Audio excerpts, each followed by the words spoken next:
David Chouchna, bonjour, Boker Tov. Boker Tov, Boker Tov. Merci d'être avec nous ce matin. Nous avons sollicité ce matin pour parler de votre oncle, le Rav Yehuda Léon Naouri, qui est décédé cette semaine, qui était une figure importante de la communauté francophone ici à Jérusalem. Alors, vous l'avez bien entendu, bien connu. Comment définir le Rav Chouchna, le Rav Chouchna, c'est votre père aussi, Zichrono Livracha, mais comment définir le Rav Naouri?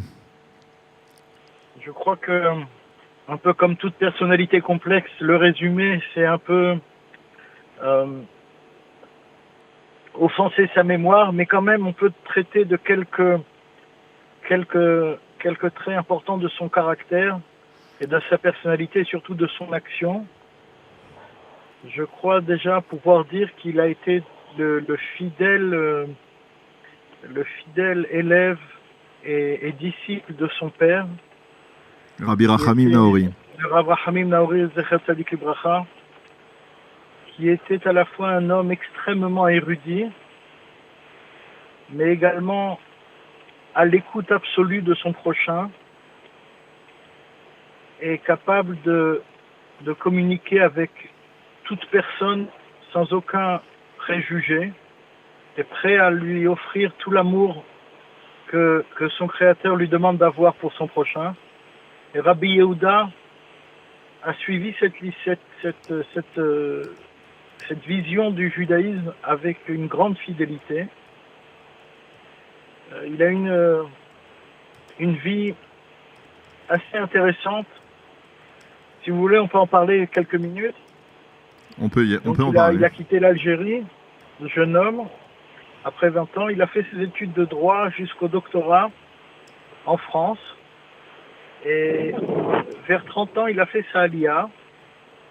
Et en fait, il a travaillé en Israël pendant de nombreuses années sans pouvoir faire reconnaître les privilèges que ses diplômes pouvaient lui permettre d'obtenir. Et il n'en a pas fait grand cas. Il s'est marié et a eu 6 enfants en Israël. Il a continué de servir en Milouim, bien qu'il était déjà dispensé à cause du nombre de ses enfants et d'autres soucis qu'il avait. Mais il tenait absolument à payer son tribut à ce pays qu'il adorait. C'est ça, il y avait une forte passion pour l'État d'Israël, pour la terre d'Israël. Tout à fait. Et également dans la lignée de son père, Zichrono Livracha, Rabbi Rachamim Naouri sonnait du shofar toute la journée de Yom HaAtzmaut jusqu'à ne plus avoir de force. Mm-hmm. Pour Rabbi Rachamim Naouri, Yom HaAtzmaut, c'était un chag mamash, un chag dati, une fête religieuse. Et pour son fils également, qui a d'ailleurs adhéré complètement à la Torah du Rav Kook et l'enseignait avec passion. Mm-hmm. Il a également fondé à Jérusalem une yeshiva tichonite qui s'est spécialisée dans la récupération de jeunes étudiants qui se sont un peu perdus dans le monde des yeshivot et qui étaient exposés à toutes sortes de risques sociaux, y compris la délinquance. Et en fait, il les a récupérés et leur a permis, pendant des années, de terminer leur cursus pour obtenir leur baccalauréat en Israël, en parallèle d'une reprise des études juives, mais cette fois avec beaucoup d'amour. Ces mêmes études que ces jeunes avaient abandonnées parce qu'ils ne s'y retrouvaient pas. Donc il a créé une véritable institution que je qualifierais à la fois de sociale, mais à la fois extrêmement visionnaire, dans le sens où il ne voulait renoncer à aucun de ses frères.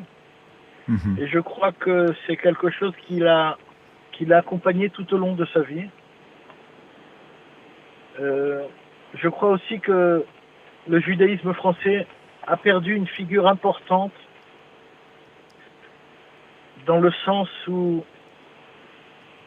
il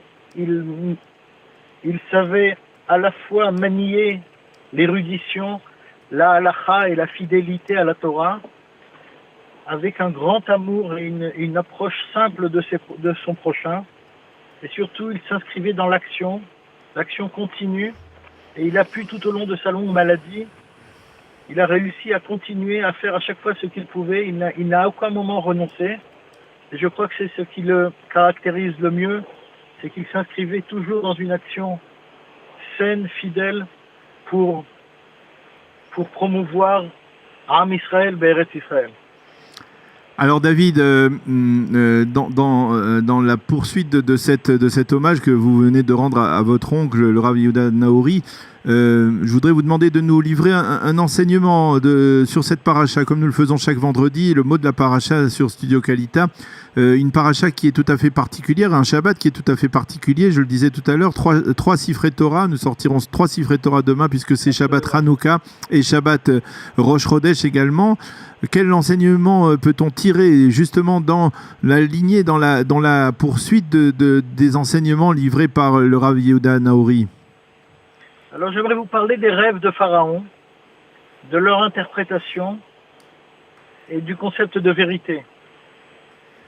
La Gemara nous raconte que les rêves sont des signaux qu'Akadosh Baruch Hu nous envoie, mais que leur réalisation dépend de leur interprétation. C'est pourquoi les Juifs ont la coutume de raconter en premier leurs rêves à des personnes qui les aiment. Et la personne qui entend le rêve d'un ami doit dire « Halama tava hazite », tu as vu un bon rêve. Parce qu'en l'interprétant dans le bien, on promeut sa réalisation dans le bien. Yehuda, c'est la mida c'est la qualité de vérité. Et nous savons que lorsque Tamar a envoyé secrètement à Yehuda les signes, les objets qui prouvaient sa paternité, Yehuda a immédiatement dit Tzadka mimeni. Tzadka mimeni peut vouloir dire 2 choses. Soit elle a plus raison que moi, Tzadka yoter mimeni, mais aussi Tzadka mimeni, elle a raison, virgule, mimeni ayeled azeh, cet enfant est le mien. Et dans ce sens, Yehuda, il est le flambeau de la vérité à tout prix. Et nous voyons que Yosef, lorsqu'il interprète les rêves de Pharaon, Pharaon détermine immédiatement que Yosef connaît la vérité. Alors qu'il a entendu d'autres interprétations de la part de ses sorciers, il sait tout de suite que Yosef a raison. Et la Torah n'explicite pas comment Pharaon a-t-il déterminé que Yosef détenait la vérité. David Amelech nous donne la clé de cette question magnifique. On peut le comprendre, ne serait-ce que par rapport à ce qu'il dit sur Haïti Omed, Alay Or ou Al Sfatay Or. Oui, exactement, c'est de ça dont je veux parler. Lorsqu'il rêve, qu'il se tient debout sur le Nil. Le Nil étant une divinité de l'Égypte, Pharaon rêve d'être une divinité encore supérieure à celle du Nil, qui nourrit bien sûr toute l'Égypte. Et donc il rêve d'être debout sur le Nil, mais ça il ne peut pas le raconter. Donc quand il le raconte aux sorciers, ils disent Ineni Omed al Sefat Ayor. Il rajoute le mot, le bord, la berge. Je suis debout sur la berge du Nil. Et là, David Amelech nous livre cette clé dans Teilim en nous disant Asirot emisevet shichmo kapav vidot avorna, etc. Ensuite il y a écrit Sefat lo yadati eshma. Yosef dit à Pharaon, mais comment as-tu rajouté ce mot Sefat? Tu n'as pas rêvé que tu étais debout sur la berge du Nil. Tu as rêvé que tu étais debout sur le Nil. Et ainsi, en fait, Yosef révèle à Pharaon une partie de son rêve qu'il n'a lui-même pas raconté. Et donc, bien sûr, Pharaon comprend qu'il détient la vérité puisqu'il n'est que le messager de la parole divine. Je crois ainsi qu'on peut parler de Yehuda qui savait, Rabbi Yehuda Naori Zecher Tzadik Libracha, qui savait adhérer de façon absolument fidèle et totale à la vérité de la Torah qu'il a reçue de ses ancêtres. Et il a voulu la livrer intégralement telle qu'il l'a reçue, sans perdre un seul mot. Ainsi peut-être que nous avons tous ce message de besoin de grande fidélité par rapport à nos traditions merveilleuses. Yehi Zichro Baruch. Merci beaucoup David Chouchna d'avoir été avec nous ce matin pour rendre hommage donc à votre oncle Rav Yehuda Naori Zichrono Livracha qui s'est éteint cette semaine et donc pour nous livrer cet enseignement dans la lignée, dans la poursuite de l'enseignement du Rav Naori et même de ses ancêtres illustres comme le Rabbi Rachamim Naori, votre grand-père. Merci d'avoir été avec nous ce matin et Shabbat Shalom, Chodesh Tov, Chanukah Sameach. Shefa Lekol Am Israël. Shabbat Shalom.